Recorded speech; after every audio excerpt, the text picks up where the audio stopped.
Voilà, donc vous qui nous rejoignez, donc on se retrouve tout de suite avec Brigitte Faux. Salut Brigitte. Salut Jérémy. Alors, donc la dernière fois que je t'avais reçu, c'était le 29 novembre 2022, donc ça fait Mhm. presque un an, et tu faisais donc pour la première fois une présentation sur ce que tu avais compris des travaux de Béchamp, donc Antoine Béchamp, ce grand biologiste du fin 19e, début 20e. Et maintenant, donc tu reviens avec, voilà, pour le coup, quelque chose que tu as posé sur papier avec ce livre, Antoine Béchamp, La compréhension du vivant, qui vient de sortir, en fait, qui va sortir, je crois, version papier dans quelques jours dans les librairies. C'est ça? C'est ça, on peut le commander papier sur le site de l'éditeur, bien sûr. Ouais. Oui, oui, Ok. tout à fait. Donc, je vais d'ailleurs partager le lien. Mais d'abord, est-ce que tu peux nous rappeler qu'est-ce qui t'a amené à t'intéresser aux travaux d'Antoine Béchamp? Hmm. Alors, bon, déjà, c'est toi qui m'as poussé à faire cette synthèse. Bon, Carrément. je veux éviter de reprendre ce que j'ai déjà expliqué lors du premier Séance en conscience. Et donc, bon, c'est vrai que j'ai découvert Antoine Béchamp il y a plus de 5 ans. 6 ans maintenant, en 2017, quand André Fougerousse a fait ses lettres ouvertes. Et donc, pour moi, Rappelle, c'était un vrai changement. qui est Oui. André Fougerousse? Rappelle-nous qui est André Fougerousse. Il a été doyen de l'Université de Strasbourg, de l'Université de chimie de Strasbourg. Voilà. Il a fait la préface du livre. Oui, Voilà. absolument. Il a été ravi de faire la relecture. Il était très, très étonné de cette synthèse que j'avais réussi à faire. Voilà. Et je pense que tu es à l'initiative de tout ça, Jérémy. Je te Carrément. Ouais. remercie Bon, parce que prendre du recul sur tous ces travaux qui sont énormes, c'est quelque chose qui, qui est qui est énorme en fait, et je ne sais même pas comment j'ai réussi à faire cette synthèse. Donc j'ai fait cette première synthèse pour ton Science en conscience. J'étais d'ailleurs très tendue parce que c'était vraiment un gros morceau et j'étais épuisée par cet effort que j'avais fourni. Et je me suis dit, ça y est, le plus gros est fait. Maintenant, je vais pouvoir faire un livre parce que ça en vaut la peine, parce qu'il n'existe pas actuellement de synthèse des travaux d'Antoine Béchamp. mhm. Et Antoine Béchamp lui-même se reprochait, il en parlait avec Hector Grasset qui avait écrit un livre sur lui sans le connaître. Du coup, en 1900, il a pris contact, Antoine Béchamp a pris contact avec lui. Et plus tard, Antoine Béchamp est mort en 1908. Mhm. Et quelque temps avant de mourir, il demandait à Hector Grasset, j'ai vraiment le tort que j'ai eu, c'est d'avoir voulu trop expliquer de choses et d'avoir trop disséminé l'important en fait. Et Ah, il disait, je regrette de ne pas avoir fait cette synthèse. Il aurait dû faire ça avec son fils, mais qui est mort trop tôt. Et donc, il demandait à Hector Grasset s'il ne pouvait pas la faire, mais Hector Grasset lui-même était déjà très, très pris par ses travaux scientifiques et il n'a pas pu le faire. Il a quand même mhm. écrit un livre, L'œuvre de Béchamp, qui apporte beaucoup d'éléments et dont je me suis servie pour mieux comprendre les choses. Ok, donc je Allez. vais essayer cette fois de présenter différemment, puisque je ne vais pas vous Ok. refaire, parce que finalement, si on veut parler du livre, le plan du livre se trouve quasiment dans cette émission Science en conscience du 29 novembre, puisque Ouais. c'est de là que je suis partie. Voilà. Très bien. Ok. Voilà. Donc, on va Ça- essayer de présenter les choses autrement pour peut-être essayer d'éveiller l'intérêt et la compréhension, l'importance pour les scientifiques de s'interroger vraiment et de ne pas s'arrêter à, à des blocages Mhm. qui sont malheureux, mais qui sont systématiques. Ok. Voilà. Donc, ce livre fait donc une synthèse de la théorie de Béchamp. Je vous montre un peu le livre d'Antoine Béchamp. Je l'ai ici à côté. Il fait plus de 1000 pages et sachant que cette compréhension du vivant que j'ai traduit dans une synthèse tient compte aussi de d'autres livres qu'il a écrits derrière, dans lesquels il perfectionne un peu toute cette partie de la théorie. Il apporte d'autres explications. et l'œuvre de Béchamp de Hector Grasset. Donc tous ces documents, la bibliographie est à l'intérieur du livre, m'ont servi de base pour faire cette théorie. Voilà, donc tu es passé d'un gros pavé de 1000 pages avec un vocabulaire qui est parfois un peu compliqué ou un petit peu démodé aussi, à quelque chose donc À qui a été peine. ouais, que tu as un peu modernisé en tout cas et surtout raccourci parce que là c'est une centaine de pages sur un livre d'un format un peu plus petit en largeur et hauteur. Donc, Oui, c'est un format de poche voilà. et la Aussi volonté rapidement. était réellement de faire quelque chose de relativement court parce que il faut que les gens s'y mettent et les scientifiques en particulier. Donc je fais une démonstration. Tu vois, cette synthèse que j'avais faite lors du Science en conscience, cette fois, elle est décrite avec les expériences au fur et à mesure, enfin un minimum d'expérience pour construire la démonstration de la théorie Okay. dans le livre. Voilà. Le livre, alors ce petit dessin est très important parce qu'en fait, qu'est-ce qu'il représente? Le vitellus, c'est le docteur Vincent Reliquet qui dirait, mais le vitellus, c'est la plus grosse cellule. Et le vitellus de l'autruche est la plus grosse cellule sur Terre, en fait. Et la question que je pose sur le livre, les embryologistes, c'est Antoine Béchamp qui la pose cette question en réalité. Les embryologistes ont-ils cherché ce qui est doué d'activité transformatrice dans l'œuf, ce qui est vraiment vivant? Et si on regarde le vitellus, eh bien à l'intérieur, on y trouve une foule de petits nano-organismes qui, s'ils étaient extraits, sont capables de se multiplier, de fermenter. Donc on a du vivant dans le vitellus et c'est dans ce vitellus que va se construire l'embryon. Alors le vitellus, c'est le jaune d'œuf en gros. Oui, et c'est l'équivalent de l'ovocyte chez la femme. Voilà. Donc avant fécondation et ensuite le vitellus, une fois fécondé, va développer l'embryon. Et qu'est-ce qu'il y a de vivant à l'intérieur du vitellus? C'est quand même important de sortir du côté matériel, puisque la science est très matérialiste, du côté purement physico-chimique et de s'interroger de ce qui est vivant. Parce que même quand on parle de gènes, on parle de molécules. Là, on est dans quelque chose de vivant. Donc ces nano-organismes qu'a découvert Béchamp, ce sont ce qu'il a appelé les microzymas. Alors pour faire le lien entre la vision des scientifiques actuellement, donc celle qu'ils ont héritée de Pasteur et les microzymas, eh bien il suffit de faire correspondre microbes et microzymas. Que sont les microbes, que sont les microzymas? En fait, c'est la même chose. Seulement, Béchamp s'est rendu compte qu'ils avaient une autre fonction que celle de parasite qui était attribuée par Pasteur. Il voyait tous les micro-organismes comme des parasites. Et ils étaient créés par espèce, selon lui. Donc, ces microbes intervenaient de l'air dans les organismes en tant que parasites. Et c'est ce qu'on appelle la panspermie atmosphérique. Béchamp, lui, donc la panspermie atmosphérique, c'est Chamberlain en 1900 qui a défini exactement la panspermie atmosphérique et qui dit dans la théorie de M. Pasteur, les organismes microscopiques dérivent tous de parents semblables à eux, ils viennent de l'extérieur, où ils existent sous une forme qui diffère souvent de celle que nous leur connaissons. C'est-à-dire que déjà, ils ont une forme au départ qui n'est pas la même que celle qu'on en retrouve après. Mais Pasteur les supposait, parce que Pasteur, lui, les germes de ces micro-organismes, il ne les a jamais vus. Il avait des microscopes qui allaient jusqu'à 300, 350 et il n'avait jamais vu ce qui était à l'origine de ces micro-organismes. Donc il supposait une forme différente.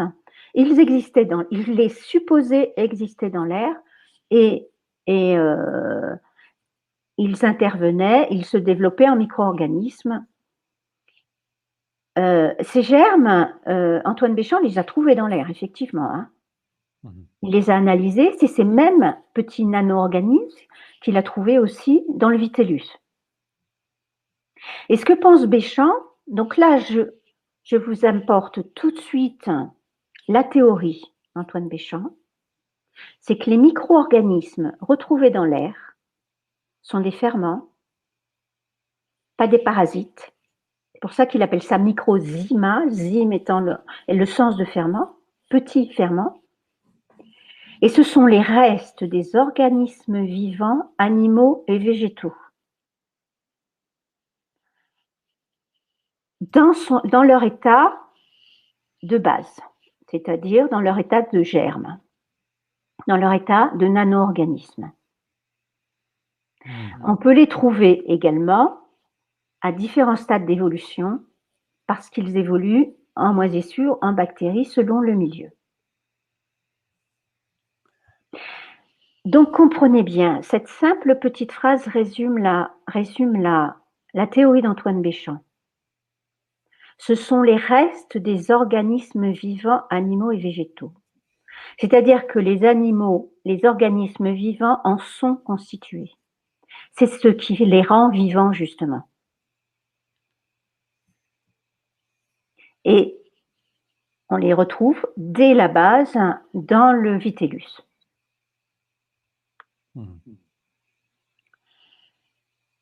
Donc, quelle est l'origine des micro-organismes? Pasteur et Béchamp étaient d'accord au début. À l'époque, au milieu, c'était dans les années 1850-1860, les chercheurs se demandaient d'où provenaient les micro-organismes. Et donc, certains pensaient qu'il y avait une génération spontanée des micro-organismes à l'intérieur de nos organismes, quand ils sont malades.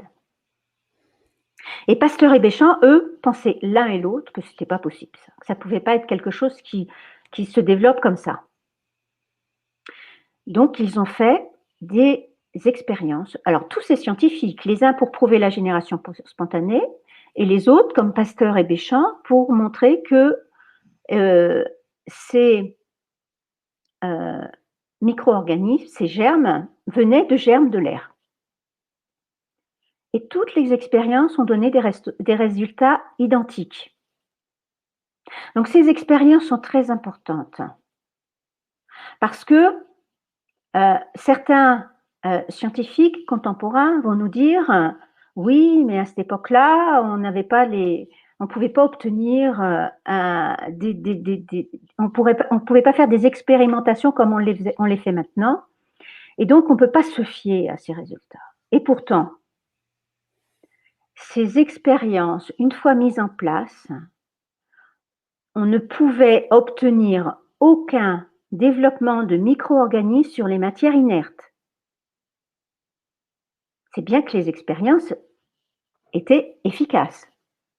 Suivant le type de matière, il va y avoir différents micro-organismes qui vont se développer. Eh bien, à l'abri des germes de l'air, ils ont vraiment cherché des méthodes extrêmes pour être sûrs d'y arriver. Et donc, ils y arrivaient, puisque en l'absence des germes de l'air, aucun micro-organisme ne se développait des matières inertes. Les expériences sont bonnes. Par contre, toutes les matières vivantes, isolées des germes de l'air de la même manière, on finissait par obtenir des micro-organismes. Et ces micro-organismes ne se développent pas en bordure. Un morceau de viande prélevé sur une viande saine, qui ne contient aucun micro-organisme, a priori, il se développait dans ces conditions des bactéries au cœur de la viande, pas en son pourtour, au cœur. Et ces bactéries n'y étaient pas avant l'expérience. Des bactéries s'y développaient en quelques jours après.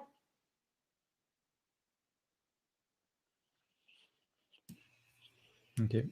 Et à partir de ce moment-là, Pasteur et Béchamp ont divergé. Pasteur, il a nié les faits. Et il a confirmé la panspermie et donc l'asepsie des animaux. C'est-à-dire qu'il n'y avait rien de vivant dans les animaux pour lui. Et c'est grave. Et c'est grave, parce que la science a continué sur cette voie-là. C'est-à-dire qu'à partir de là, toute matière, tout élément vivant trouvé dans les organismes a été estimé étranger pour ces organismes, puisque aucune matière vivante est a priori présente dans ces organismes. Donc, considéré comme s'y étant introduit. Béchamp, lui, eh bien, il n'a eu de cesse de comprendre comment naissaient ces bactéries au cœur de la viande. Et comme je disais, c'est au cœur de la viande. Et en fait, il a réussi à montrer qu'il n'y a ni génération spontanée, c'est-à-dire que ces bactéries n'apparaissent pas par hasard. Elles ne naissent pas comme ça d'un claquement de doigts. Et il n'y a pas de panspermie atmosphérique, c'est-à-dire qu'on ne peut pas généraliser la production de ces micro-organismes par les germes de l'air de manière systématique. Cependant, est-ce que ça veut dire quand même qu'il accepte que un aliment, enfin un morceau de viande ou du lait ou quoi, puisse être contaminé par l'extérieur, donc et il y a des micro-organismes qui vont se développer par le biais de ces microzymas ou autres qui se baladent dans l'air? Absolument, absolument. Oui. Les deux Parce vont ensemble. il a compris, donc on va voir ce qu'il a retrouvé dans les organismes vivants, mais il ne nie pas qu'il peut y avoir une contamination par l'air. Et là, on parle vraiment de contamination. Ok. C'est effectivement le cas, c'est-à-dire que là, on parle des expériences à l'abri des germes de l'air. Mais ces germes existent bel et bien dans l'air, et pour le coup, Pasteur les supposait, puisqu'il n'avait pas réussi à les voir, Béchamp les a trouvés dans l'air.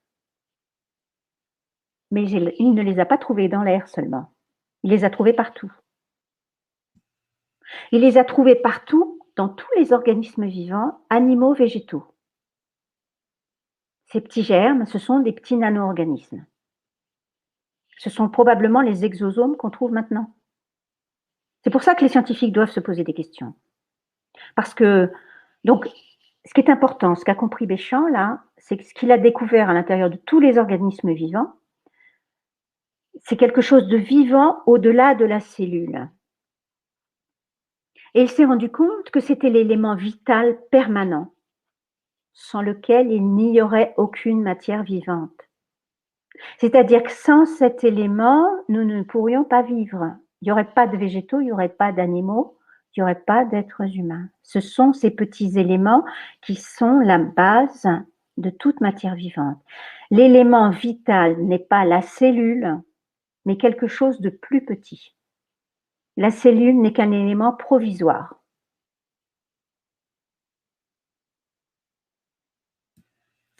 Contrairement, mais tu vas le dire après, je pense à ce que tu veux dire là, au microzyma qui va former des cellules qui, quand elles meurent, vont se redécomposer en microzyma, qui vont repartir ailleurs et recommencer un nouveau cycle. C'est ça? Mais oui, tu recevais la semaine dernière Stefano Scoglio. Oui. Et que disait Stefano Scoglio? Quand une cellule meurt, les exosomes prolifèrent de 500%. Et les exosomes, pour Stefano, qui est un microbiologiste, sont les microzymas de Béchamp.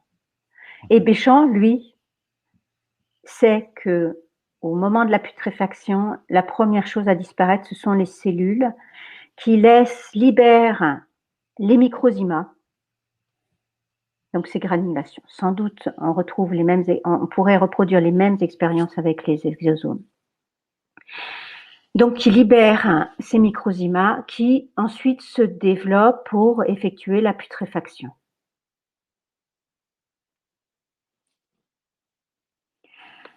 On va vite, du coup, avec tes questions, on avance encore plus vite. Donc, ce sont les microzymas. Ces microzymas, ils étaient connus des scientifiques, mais comme des granulations amorphes.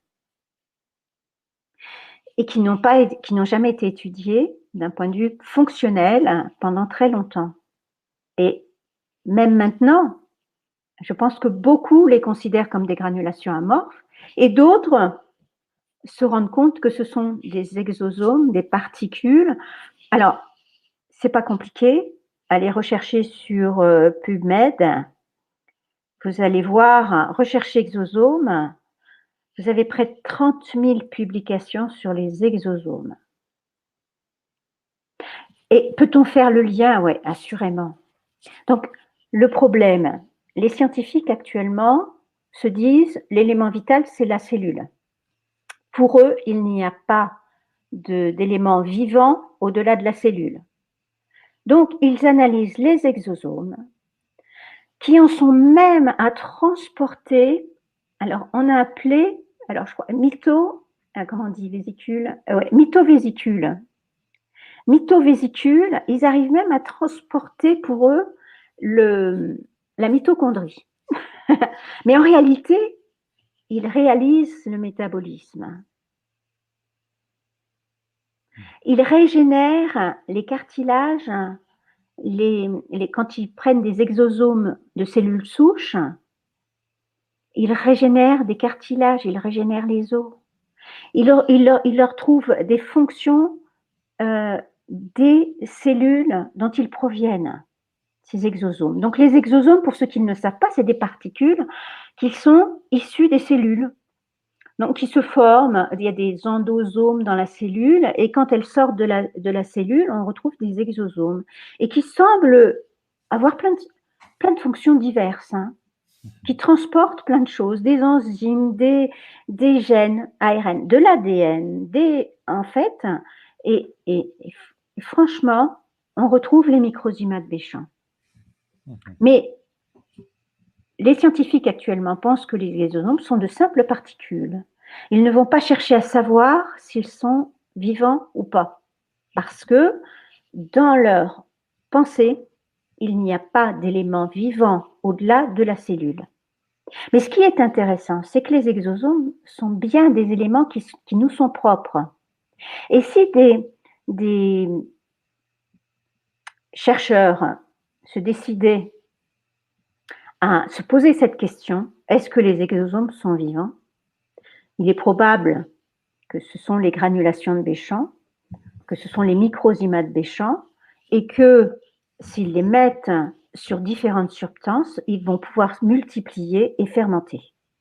Si on s'en tient à la théorie d'Antoine Béchamp, le seul fait de produire des enzymes, ce sont des particules vivantes. Ok. Parce que donc, Antoine Béchamp a découvert les enzymes, justement, à partir de ces petits ferments, et il s'est rendu compte que tout ferment produisait des enzymes, que tout ferment est un organisme vivant, et qu'il est capable, et que toutes les réactions qu'on a dans nos organismes vivants, les réactions chimiques profondes, sont des fermentations, et nécessitent des ferments pour être réalisées.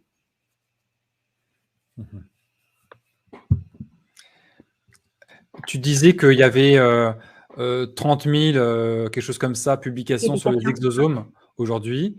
Ça veut dire que c'est un sujet de recherche contemporain. Oui, mais oui, tout à fait.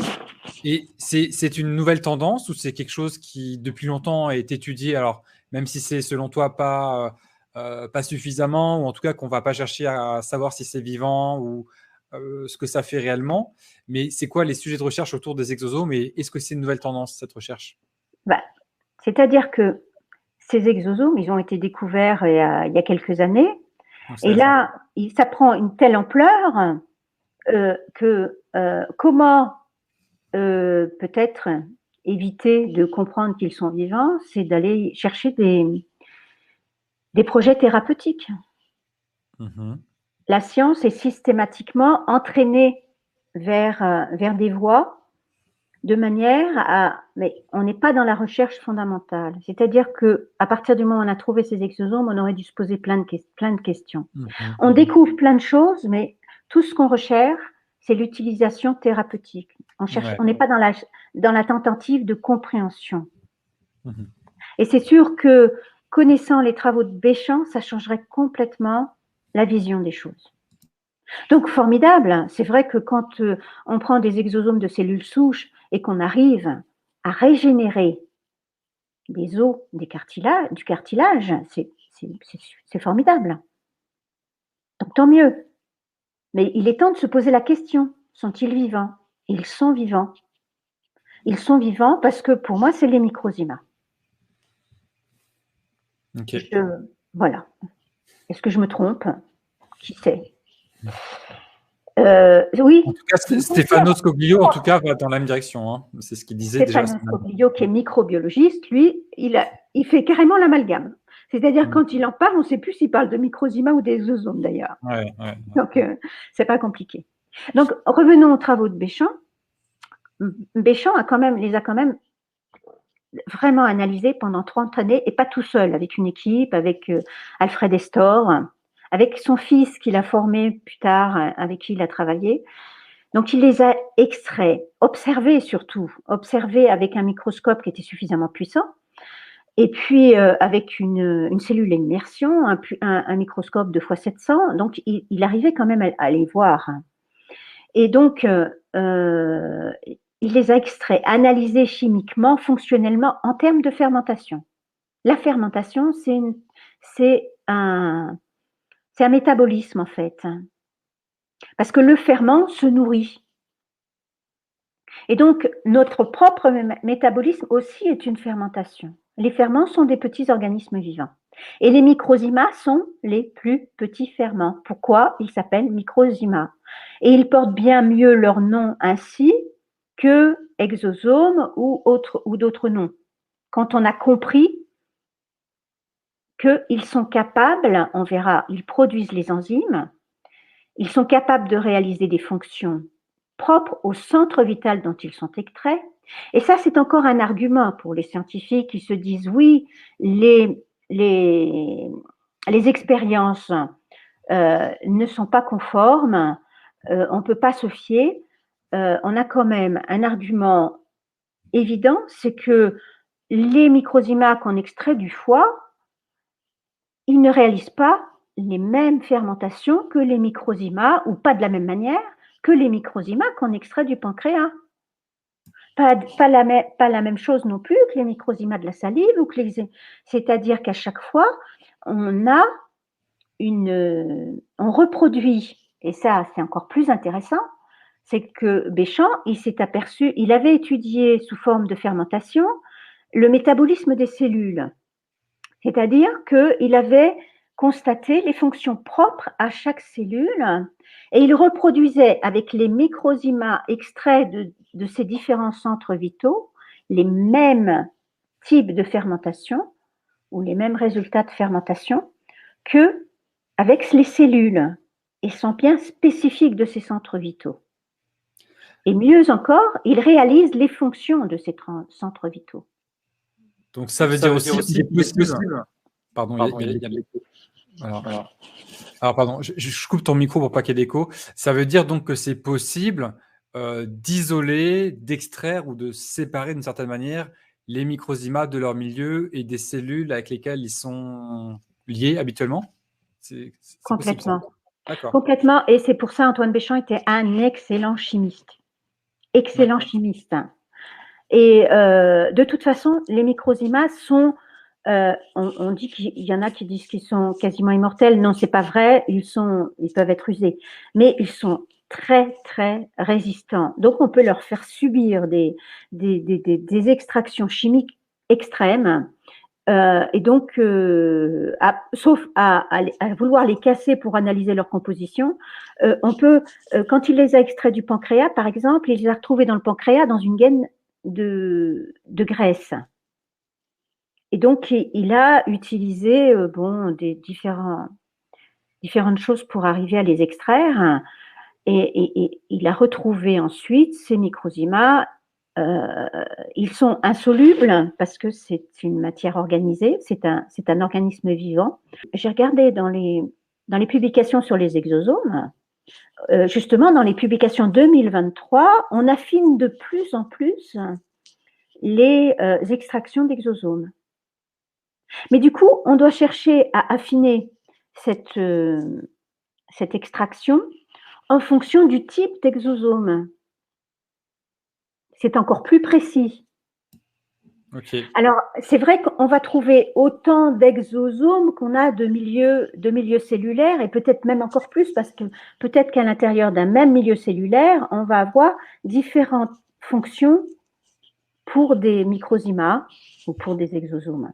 Antoine Béchamp a montré que au niveau de l'embryon, ils étaient identiques et que petit à petit, ils développaient leurs différentes caractéristiques. C'est-à-dire qu'ils acquéraient ces différentes fonctionnalités au fil du développement de l'embryon et au fur et à mesure du développement des centres vitaux. Donc, il s'est rendu compte aussi que les microzymas pouvaient construire des cellules. Et on disait tout à l'heure que ces microzymas, lors des expériences de la génération spontanée, étaient à l'origine, en fait, des micro-organismes qui se développaient. Et on s'aperçoit qu'en fonction du milieu, soit le milieu est favorable à la construction de cellules, sinon elles peuvent évoluer en bactéries. Et ça, il a fait des expériences sur la mer de vinaigre pour montrer qu'à partir des granulations de la mer de vinaigre, de figure 1 à 4, par exemple, il obtient donc tous ces petits amas de grains, ce sont des microzymas de la mer de vinaigre, et que dans un milieu favorable aux bactéries, donc sans doute un milieu réduit, des bactéries se développent. Donc ici, on suit le développement entre toutes ces figures et on obtient petit à petit des bactéries très très grandes. Ça doit correspondre à chaque fois, chaque type de bactérie doit correspondre à une étape du milieu. Parce que le milieu se transforme sans arrêt.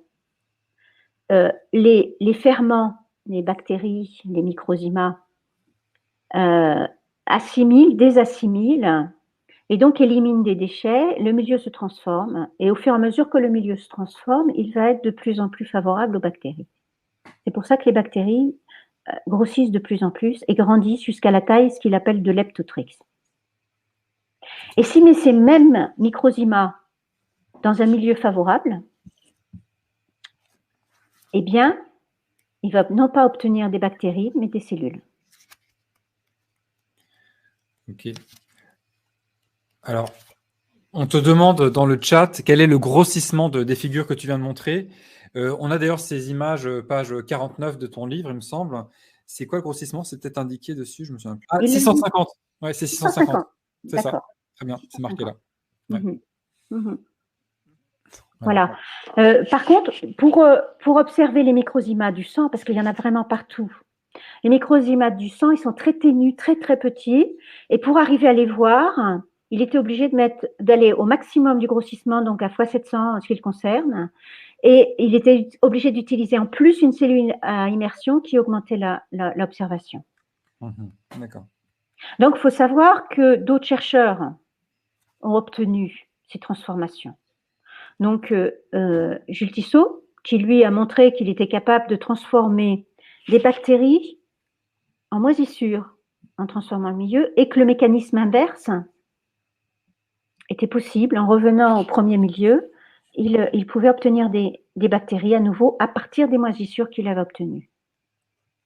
Le problème, c'est que les scientifiques, s'ils voient apparaître des moisissures sur une culture, ils pensent que c'est une contamination.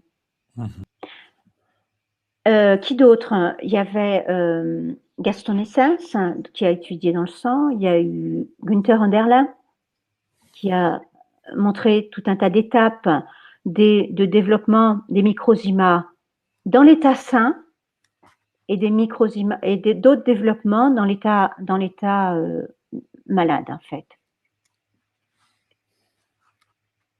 Et sans doute d'autres chercheurs. Hein. Moi, j'ai regardé surtout cela. Donc cet élément qui est la base de toute matière vivante est à l'origine de tous les organismes vivants. Enfin, ils descendent des parents. Hein. ils ne viennent pas de l'extérieur. C'est-à-dire que les granulations qu'on retrouve dans le vitellus sont des granulations qui proviennent de la mère, et les granulations du père par le biais de la fécondation vont venir se mélanger aux granulations de la mère. Et je parle dans le livre d'une publication de 2012, je crois, de chercheurs qui devaient connaître les travaux d'Antoine Béchamp, qui ont essayé de voir comment apparaissait l'ADN au début de la formation de l'embryon, puisque l'ADN du nouvel individu est différent de celui de ses parents. Eh bien, il s'est rendu compte, la publication montre que ce sont les granulations qui font l'auto-assemblage de l'ADN dans le vitellus, donc les microzymas. C'est ce qui est vivant dans le vitellus qui va tout construire dans l'organisme.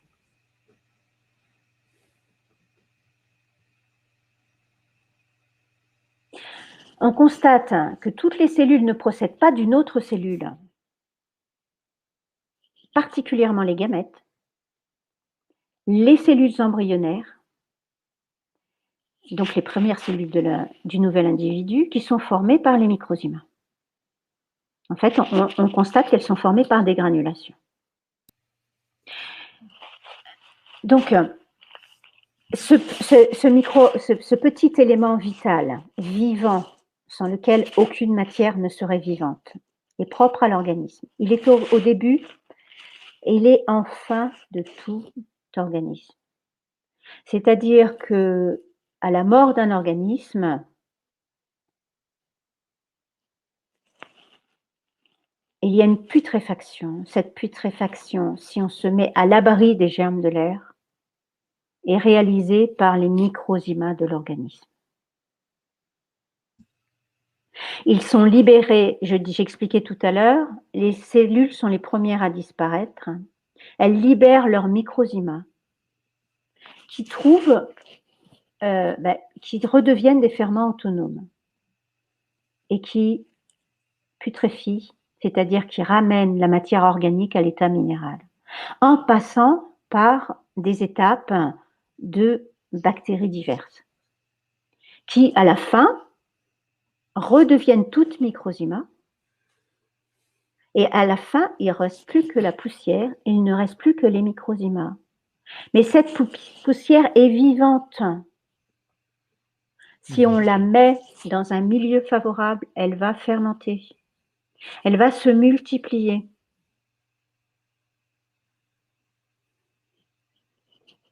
J'expliquais par exemple, puisque Pasteur disait que la putréfaction de l'intestin, c'est faux.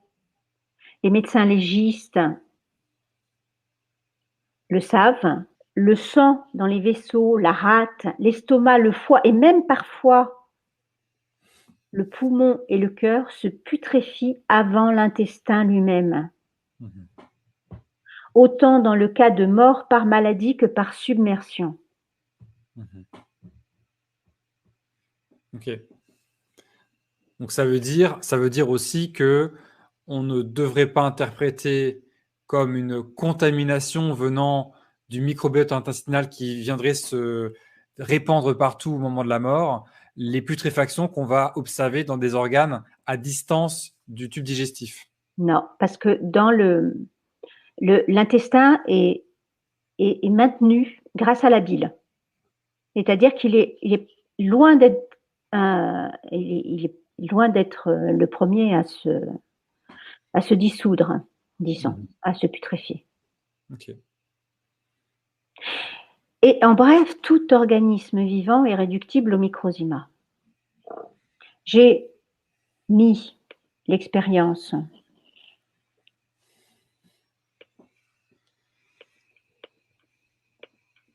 du petit chat. Cette expérience, elle est typique. Il a enfermé un petit chat nouveau-né, petit, dans du carbonate de chaux chimiquement pur. Précipité, créosoté, ça veut dire que normalement, il est dans les conditions à l'abri de l'air. Et ça, je le démontre dans le livre. Il a reproduit exactement avec la créosote les expériences de la génération spontanée. Et donc, il est dans les conditions. De toute façon, il met ça dans du carbonate de chaux chimiquement pur, le tout placé dans un bocal de verre à l'abri des poussières et où, cependant, l'aération pouvait se faire. Au bout de 7 ans, on examine le résultat. Les couches supérieures de carbonate de chaux sont intactes. Mais où se trouvait le cadavre? Les choses changent d'aspect. Du petit chat, il ne reste plus que quelques débris de ses os. Tout le reste, même les poils, avait disparu. Le carbonate de chaux examiné au microscope avait l'apparence de la craie, sauf les petits cristaux d'aragonite qui s'y voient habituellement. Les microzymas s'y reconnaissaient aisément à leur forme, leur aspect brillant. C'était une sorte de craie artificielle. Parce que dans la craie, effectivement, on retrouve des restes des organismes vivants. Ainsi, de tout l'organisme, il ne restait comme témoin que la présence des microzymas. De même que les microzymas géologiques des terrains sédimentaires ne sont que les restes des organismes enfouis en eux. C'est en découvrant les microzymas dans le calcaire que Antoine Béchamp leur a donné ce nom à ces petits corps qu'il découvrait. Et il a réussi à extraire ces microzymas, à trouver les moyens de les faire se multiplier sans qu'ils évoluent. Simplement se multiplier. C'est pour ça qu'il dit que c'est une sorte de craie artificielle et que pour lui, les microzymas qu'on retrouve dans la craie sont les restes des organismes vivants d'une autre époque. Comme les germes de l'air sont les restes des organismes vivants de notre époque. Et quand on dit vivants, c'est animaux et végétaux.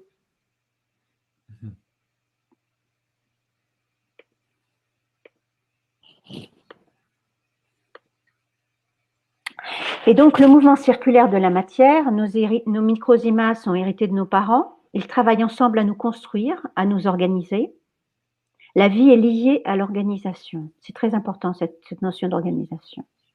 À la mort d'un organisme, les microzymas nous putréfient avec une aide extérieure qui n'est pas indispensable. C'est-à-dire qu'effectivement, cette aide extérieure peut intervenir. Il y a des germes dans l'air et ils sont même très, très puissants, les germes de l'air. Et dès qu'ils trouvent une substance pour se nourrir, ce sont des petits ferments. Dès qu'ils trouvent une substance pour se nourrir, ils vont intervenir. Ce que l'on retrouve dans l'air sont les restes des organismes vivants animaux végétaux. Ce sont des ferments, ce ne sont pas des parasites. Ce sont les restes des organismes vivants. Ils contribuent au mouvement circulaire de la matière en putréfiant les matières organiques inutiles et en les ramenant à leur état minéral dans nos organismes et dans l'environnement. Rien n'est la proie de la mort, tout est la proie de la vie, dit Antoine Béchamp. Et la santé dans tout ça, la santé, c'est un déséquilibre. C'est un déséquilibre qui peut être provoqué par une intoxication, par une influence, par un stress, par plein de choses. Mais on n'a jamais cherché ces causes-là. On ne les cherche pas. On accuse systématiquement un micro-organisme qui se développe dans nos organismes, mais qui n'est là qu'en réaction. Les microbes rencontrés dans les maladies ne sont pas leur cause, mais ils sont produits par le terrain déséquilibré du malade, dit le professeur André Fougeros. Voilà. Et c'est ça. Là, du coup, c'est une notion vraiment fondamentale. C'est de penser les micro-organismes qu'on peut observer dans le cas de maladies dites bactériennes, par exemple, donc d'infections bactériennes, sont la conséquence plutôt que la cause de la maladie. Et elles sont là, et c'est ce que disait Stéphano la semaine dernière, c'est qu'elles ont un rôle de nettoyage, de détoxification, disons, pour un retour à l'homéostasie, et ce n'est pas la cause de la maladie, dans la plupart des cas. Peut-être que dans certains cas, c'est peut-être des bactéries, j'imagine peut-être une blessure, où là, il pourrait y avoir des bactéries qui viennent de l'extérieur et donc qui rentrent. Je ne sais pas ce que tu en penses de ça, même pas. Eh bien, ce que j'en pense, c'est que Antoine Béchamp, il a regardé tout ça, hein. Pour lui, les micro-organismes qui ne pénètrent pas dans nos organismes, et même sur une blessure, ceux-là ne vont pas se développer dans l'organisme parce qu'ils ne sont pas chez eux. Mhm. C'est comme une greffe. On essaie de greffer un organe externe à quelqu'un, l'organisme ne va pas l'accepter. C'est pareil pour les micro-organismes. Sauf ces traitements, Pourquoi ouais. les injections? On a tant besoin d'adjuvants dans les injections. Si on ne met pas d'adjuvant, il n'y a pas de réaction. Mhm. Non seulement ils ne vont pas se développer, mais ils vont être facilement éliminés par l'organisme.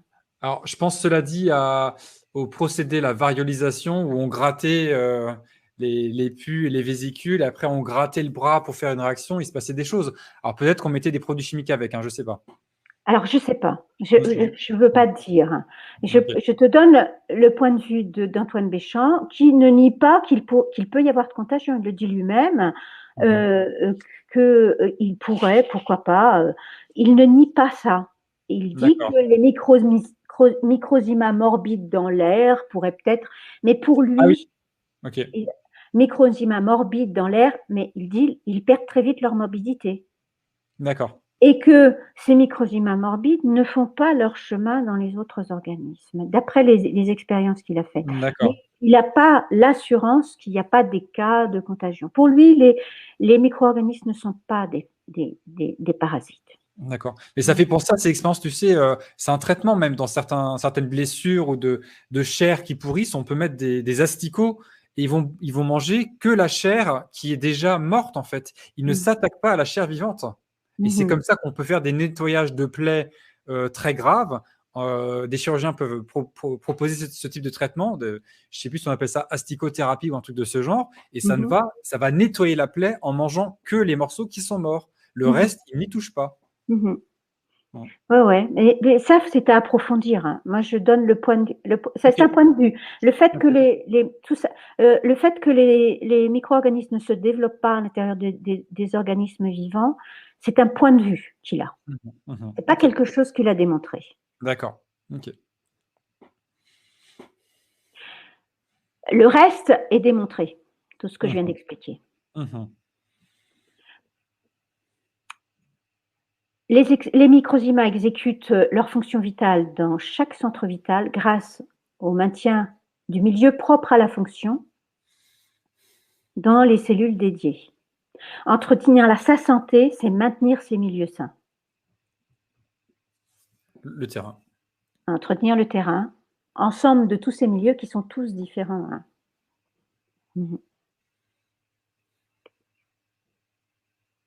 L'intérêt de la science, l'intérêt des scientifiques, c'est au moins de s'interroger, de ne pas se bloquer tout de suite en disant mais non, c'est pas possible. S'interroger et essayer de refaire les expériences. Il y a quelque chose d'énorme. Il y a quelque chose d'énorme, c'est-à-dire que la science contemporaine, en suivant la voie Pasteur, elle nie le vivant en nous. Bon, on sait qu'il y a plein de vivants en nous, maintenant on le découvre.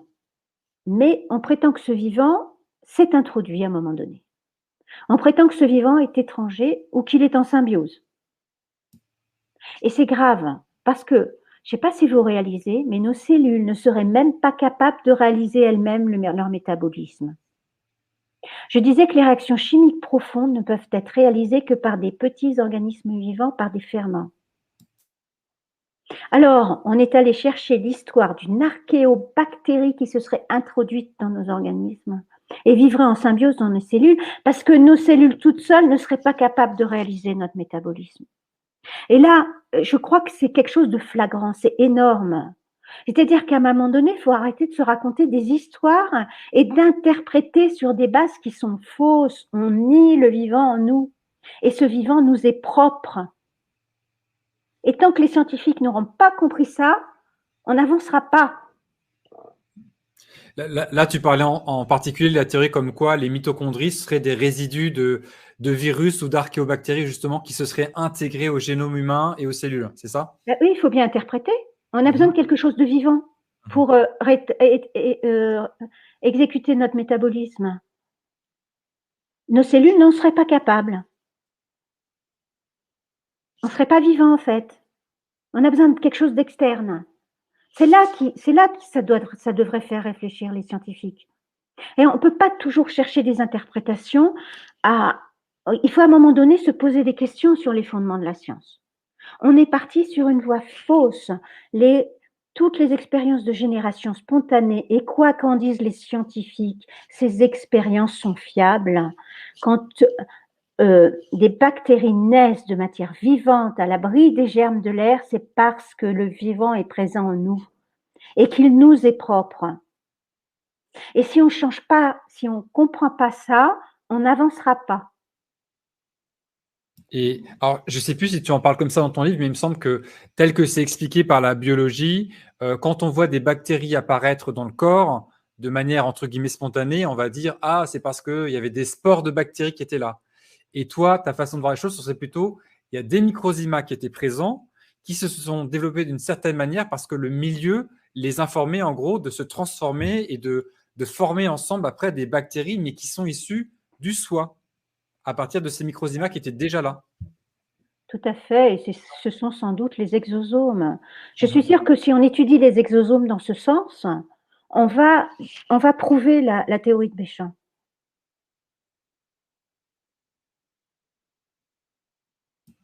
Ouais. Non, c'est vrai que ça Mais pose beaucoup de questions.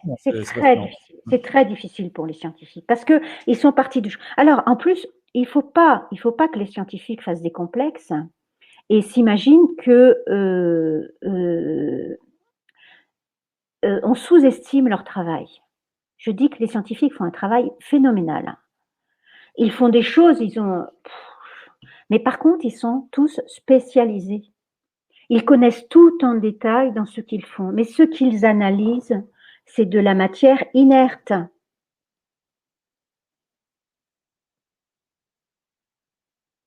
Et ils vont interpréter toujours sur ces mêmes dogmes, sur ce même mode de pensée.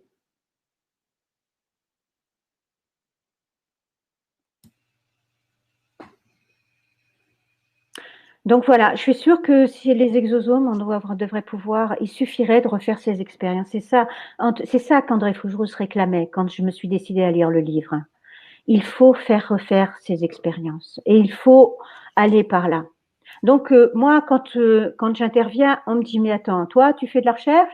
Non, je fais pas de recherche. J'aurais pu en faire effectivement, mais j'ai fait des études de biologie, de biochimie. J'ai vu un petit peu qu'il y avait des choses, c'était pas si évident à voir. C'est-à-dire qu'on interprète beaucoup de choses quand même, hein. Mais donc, qu'est-ce qui est interprété? Qu'est-ce qui est bien interprété? Qu'est-ce qui est mal interprété? Il y a beaucoup de questions à se poser. Mais tous les constats qui sont faits, et on parlait de la mitochondrie, tout le métabolisme, énormément de choses sont montrées, mais qu'il faut interpréter ces choses sous un nouvel angle. Mmh. Et avant qu'on voit les vidéos, on avait regardé l'expérience du Petia, avant qu'on voit les vidéos, je voulais soulever un point important aussi, c'est qu'on parlait des exosomes, mais il y a un élément important, c'est que actuellement, les virologues, quand ils voient une particule, ils vont voir un virus. Les chercheurs qui travaillent sur les exosomes, ils vont y voir un exosome. On ne sait pas faire la différence entre un virus et un exosome. L'exosome, c'est quelque chose qui nous est propre.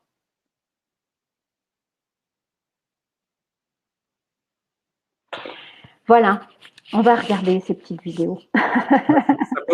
Cette conclusion, entre guillemets, là, elle est quand même vachement intéressante parce que si on n'est pas capable de séparer un virus qui est considéré comme du non-soi et un exosome qui est considéré comme du soi, ça pose beaucoup de questions quand même. Bon. Exactement. Voilà. En fait, ils ont mis une enzyme de phage qui transforme le milieu et qui fait exploser les bactéries. Et ce qu'on voit, ce qui reste, c'est sans doute ce qu'on appelle des spores de bactéries. Les spores des bactéries, c'est considéré comme l'état dormant de la bactérie. et c'est capable de produire des enzymes à un métabolisme réduit. Et c'est sans doute les microzymas à l'origine des bactéries.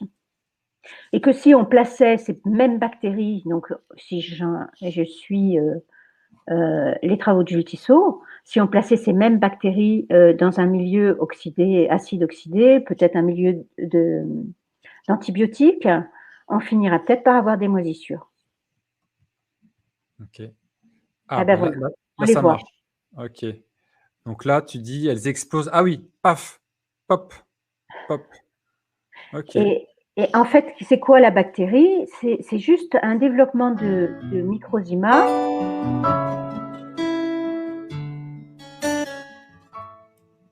C'est un développement des microzymas dans un certain milieu. C'est pas pour rien que les scientifiques, s'ils veulent faire une culture, ils suivent une véritable recette de cuisine pour leur culture. Parce qu'ils obtiennent une certaine bactérie avec un milieu précis. Il y a un milieu précis pour chaque type de bactérie. Mais bon, c'est ce qu'on appelle le monomorphisme, c'est-à-dire il y a plein d'espèces, mais en réalité, ben non, c'est sans doute tout est changeant en permanence. Très bien. Et je disais que les technologies qui sont utilisées, même les analyses phylogéniques, les critères qui sont rentrés sont analysés sur les critères d'espèces. Et que les gènes qui sont analysés sont prélevés sur des individus différents. Qu'est-ce que ça donnerait si on observait ça sur un même individu? On aurait peut-être effectivement un arbre phylogénique qui apparaîtrait, qui mettrait en évidence les microzymas et les différentes étapes de bactéries et même de cellules. Carrément, ouais. Alors là, du coup, je partage une autre vidéo qu'on avait déjà partagée l'autre fois et j'aimerais que tu nous redonnes ton interprétation de ce qu'on voit. C'est une vidéo qui est faite donc là sur une cellule vivante, ça qui est très intéressant. C'est la technologie développée par Nanolive, cette entreprise qui est basée en Suisse. Et qu'est-ce qu'on voit là-dessus? Alors, au milieu, tu as le noyau, tu montres le noyau, voilà, avec l'ADN à l'intérieur. Alors, il est dit que toutes les fibres qu'on voit sont des fibres de stress. Mais je sais pas, peut-être, je dis, moi, c'est peut-être un début de mésenchyme. J'en sais rien, je sais pas. Je sais pas ce que c'est que ces fibres. Ce qui est intéressant de voir, c'est la vie à l'intérieur de la cellule. Donc, toutes ces petites granulations, quelles sont celles qui sont les microzymas? C'est difficile de savoir. Donc, on en voit qui se déforment complètement. On en voit d'autres qui… faut savoir que lorsque Antoine Béchamp suit le développement des bactéries, les microzymas passent par plein d'étapes. Et les microzymas, suivant la fonction qu'ils vont réaliser, ils vont aussi passer par des petites étapes dans l'état sain. Donc, il doit y avoir différentes tailles. Il faut approfondir toutes ces choses-là. Donc, en tout cas, on voit la vie dans la cellule. On ne peut pas dire que toutes ces petites granulations, c'est quelque chose d'amorphe. Je ne sais pas comment interpréterait quelqu'un qui travaille sur les exosomes. D'accord. Les granulations, c'est quoi? C'est ces trucs gris clair là qu'on voit, les petites boules là, les Tout ça, machins? c'est des granulations. Que ce soit les brillantes, ou les autres, ce sont des granulations. Ah, les brillantes aussi. Oui, D'accord. lesquelles sont les microzymas, je ne sais pas. Pour le seul moyen de savoir, c'est de les extraire, et de les faire fermenter. Mais de mon point de vue et d'après des choses que j'ai pu voir, on les voit dans ces différentes étapes. Donc, il y a peut-être effectivement des granulations lipidiques dans tout ça, mais il se peut que les brillantes et les autres qui sont un peu plus sombres, ce soient différentes étapes du microzyma à l'état sain. C'est difficile de savoir, je peux pas deviner. Vous voyez cette petite lumière qui s'allume en haut à gauche? Là, ça là. Ouais, alors ça, c'est un ami qui est chercheur et qui travaille sur la lumière, justement, sur la biologie de la lumière. Et il me disait, c'est étonnant. Et il est allé interroger Nanolive pour demander qu'est-ce que c'est que cette lumière qui apparaissait. Et Nanolive a assuré que ça venait pas des appareils. Donc, ça pourrait être une lumière interne. Donc, c'est pas anodin, c'est des choses. Il y a tellement de choses à observer quand on regarde bien. C'est intéressant. Ouais, très, très intéressant. Ok. Est-ce qu'on partage une autre chose encore, une autre vidéo peut-être? Si tu veux. Alors, on Alors, reviendra à parler à nouveau des mitochondries du coup. Alors en fait, ce qu'on verra, c'est un noyau avec un réseau, une espèce de réseau en mouvement, en permanente reconstruction. Donc il faut faire très attention avec les technologies, c'est on fait beaucoup confiance aux technologies, mais en fait il faut quand même avoir conscience que l'échantillon est toujours agressé. Et Jules Tissot, lui, avait découvert que en réalité, la fixation tuait un réseau qu'il appelait bactérien. Pour lui, c'était un réseau vivant. Ça correspond tout à fait à ce que disait Béchamp, le fait que le vivant à l'intérieur de la cellule. Et il s'était rendu compte que la fixation et ce qu'on observait, les mitochondries en particulier, ne sont que des artefacts, des restes de la fixation en microscopie électronique. carrément. C'est-à-dire que la mitochondrie, ça n'existerait pas en fait. Ce qui existe, c'est les microsina, c'est à des étapes différentes. Donc là, on voit ce réseau, si tu le remets en mouvement, on voit vraiment le mouvement, on voit vraiment la vie de la cellule. Et ce réseau est en permanente reconstruction et on voit plein de granulations aussi là-dedans. Il faut que les chercheurs se posent des questions. Et là, on a la confirmation de ce que disait Jules Tissot, c'est ce réseau bactérien qui est là. Alors, je disais par contre, tout le travail qui a été fait sur les mitochondries, même si on prend ça pour une archéobactérie ou ce qu'on veut, quelque chose qui vit en symbiose, c'est probablement donc en fait du soi qui réalise notre métabolisme, ce qui serait beaucoup plus logique. Ça devrait interpeller les scientifiques, ça. Présenter. Arrêtez l'écran. Mais on a tout vu. Ah non, oui, une dernière, ouais. Les mitochondries qui se baladent. Ouais. Oui, là, c'est pareil, c'est pour ça. Suivant les publications, on voit plein de choses différentes. Et c'est pour ça, quand j'ai découvert dans les publications sur les exosomes, les mitovésicule, ce seraient des mitochondries qui se baladeraient, des vésicules, donc des exosomes, qui transporteraient des mitochondries. Mais est-ce que c'est pas la preuve que les exosomes réalisent un métabolisme, tout simplement? Des fois, il ne faut pas chercher midi à 14 heures. On continue à toujours interpréter sur les mêmes bases. Voilà. Ok, donc là, les exosomes, ce seraient ces particules rouges qui se promènent un peu, c'est ça? Oui. Ok. Avec c'est ce qu'on appellerait des mitoparticules, vésicules extracellulaires, des mitovésicules, c'est-à-dire qu'elles transporteraient la fonction de la mitochondrie en fait. Parce qu'on ne veut pas admettre qu'elle pourrait avoir elle-même cette fonction-là, puisqu'on ne veut pas de vivant plus petit que la cellule. D'accord. Ok. Donc oui, donc ça serait des contorsions pour pas avoir à parler du vivant à une échelle inférieure à celle de la cellule. Mais je pense que les scientifiques n'y pensent même pas du coup. Ils continuent toujours à raisonner sur cette même manière de penser, toujours. Ils ont un mode de pensée et c'est très difficile. Je me mets à leur place, hein, parce que quand je vois la difficulté de leur travail en plus, des fois c'est presque trop. C'est-à-dire pour pouvoir prendre le recul, il faut pouvoir faire pause. C'est-à-dire qu'il faudrait qu'ils s'arrêtent carrément de travailler et qui lisent Béchamp déjà. Donc c'est pour ça que j'ai fait cette petite synthèse pour leur permettre au moins, et je dis c'est progressif, j'apporte les éléments pour qui mènent à la théorie. Ok. Et tu sens qu'il commence à y avoir un intérêt de certains scientifiques pour ce que tu proposes et cette synthèse que tu as faite de Béchamp? Je vois que les gens qui s'y intéressent sont ostracisés tout de suite. Ah oui. Voilà, on voit Stefano Scoglio, on voit bien qu'ils sont tout de suite mis à part, les chercheurs qui commencent à s'interroger. Et alors, ceux qui ont compris, parmi ceux qui ont compris que ça clochait, il y en a plein qui ne connaissent pas Béchamp pour autant. Et ça leur faciliterait. Ils ont compris que ça clochait, mais ils n'ont pas les informations de Béchamp qui leur permettraient d'avancer encore mieux sur Mhm. sur leur travail. D'accord. Ok. Mm.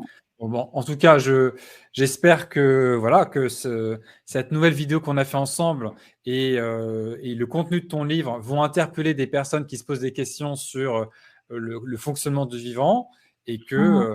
voilà que le débat va pouvoir prendre un peu plus parce qu'il a déjà commencé, hein, un peu en fond, on va dire, mais il a commencé et j'espère qu'il va s'amplifier et ça va pouvoir aboutir à de belles choses. Je pense que c'est ça, moi. C'est comme ça que la science progresse, normalement, c'est par le débat et la confrontation d'idées et la mise en place d'expériences pour vérifier des théories, etc. etc. Donc, allons-y. Et puis, les gens doivent avoir un déclic, c'est-à-dire que changer de mode de pensée, ça ne se fait pas du jour au lendemain non plus. C'est vrai. Il faut, voilà, ça ne se fait pas comme ça non plus. Ouais. Donc, bon, chaque chose en son temps, ça viendra quand ce sera mûr, on va dire.